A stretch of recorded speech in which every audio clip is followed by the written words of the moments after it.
Okay, to better help you understand what's going on in this problem here, 2017 BC1D.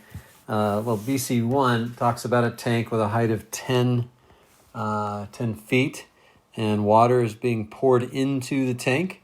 And then it gives you this table that says, well, the area of a cross-section, various cross-sections, and selected values, horizontal cross-sections, yes. So the area when the height is 0 is 50.3 square feet.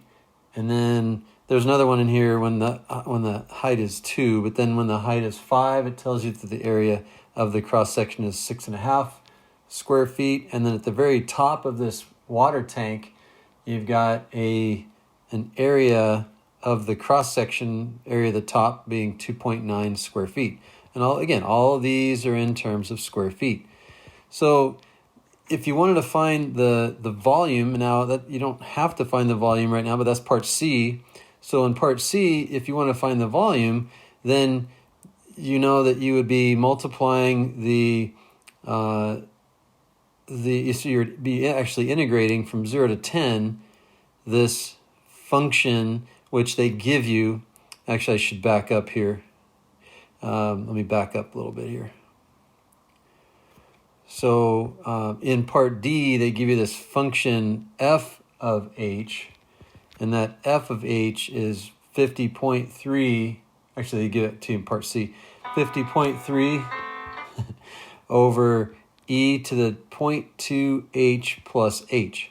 And so if you were to plug in 0 and 2 and 5 and 10, you would get these values here. So this is actually the function, this function up here, this is the function that they use to get these values. And so if you wanted in part C to find the volume, total volume, you'd have to integrate from 0 to 10, and then integrate f of h dh, and you would get that, I don't know what the number is, but you would type that into your calculator. First of all, you would make sure that you would include or define your y1 to be f of h. And so you'd do y1 of x, you put an x there. So no matter what variable you use, still the area of any cross-section depending on the height of whatever the variable is. And so anyway, that's your y1. And if you integrate from 0 to 10 y1, you get a value. So that's the volume of the entire tank. But in part D is definitely tricky, by the way. So part D, you are given that when the height is 5, the height is increasing at a certain rate. And then it's asking you for another rate. And so as soon as I read that, I'm like, oh, okay, so we have a related rates problem. And so we write down what we want, we write down what we know, and then we're going to relate the variables in one equation, and we're going to differentiate. So once I read that, I see the rate of change of the height with respect to time. It says the height is increasing at when h is 5 at a rate of 0.26. And then what we want to figure out, well, how fast or what's the rate of change of the volume at that precise moment, at that same moment when h is 5. Well, we already know what the volume is. We know that the volume as a function of h is 0 to h. Okay, so the volume in terms of 10 is 0 to 10. The volume when the height is 10 is from 0 to 10. But if we put an h right here, it'd be a little confusing. So we're going to put a different variable there. We can put any variable we want. And so we're going to put an x. So the volume in terms of h is the integral from 0 to h of the area of one cross-section. And so when we differentiate both sides with respect to time, we always differentiate with respect to time. Differentiating the right side with respect to time, it's hard to get this in here. Differentiating the right side with respect to time, we don't change anything here. Oops.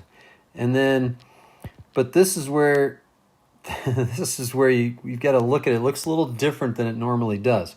But when we look at this part here, the derivative of an integral is just equal to the integrand. and the integral with that guy, just f of h. It's just equal to f of h. But this is not, now if this were an h right here, if that were an h, then we would be done. But it's not an h. And since it's not an h, we also have to, we have to also then multiply by the derivative of that. The derivative of h with respect to t. So it's just using the chain rule. Let's put that in blue.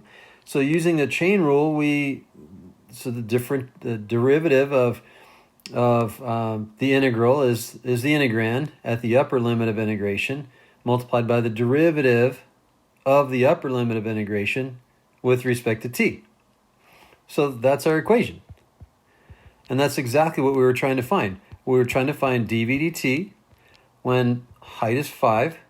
So we find f of 5. We multiply it by that derivative of the height with respect to t. And we already said that had a value of, we were given that, that was given to be 0.26. And the f of 5, we know the f of 5 is 6.5. So we have 6.5, that was given up in the table, times 0.26, and I don't know, it's like 1 point something, right? 1/4 of 6.5 or so. Let's see if I can find it. Pause the video. Okay, so I found it's 1.6944, and the height is changing, and that's in feet per minute. Feet. No. It's not height changing, it's volume. So the volume is changing at a rate of 1.694 cubic feet per minute. Now, is that an easy problem? No. It makes it more difficult when it's at the end of an FRQ, especially the first FRQ. But anyway, hopefully you went to want, know, relate, and hopefully that answers your questions.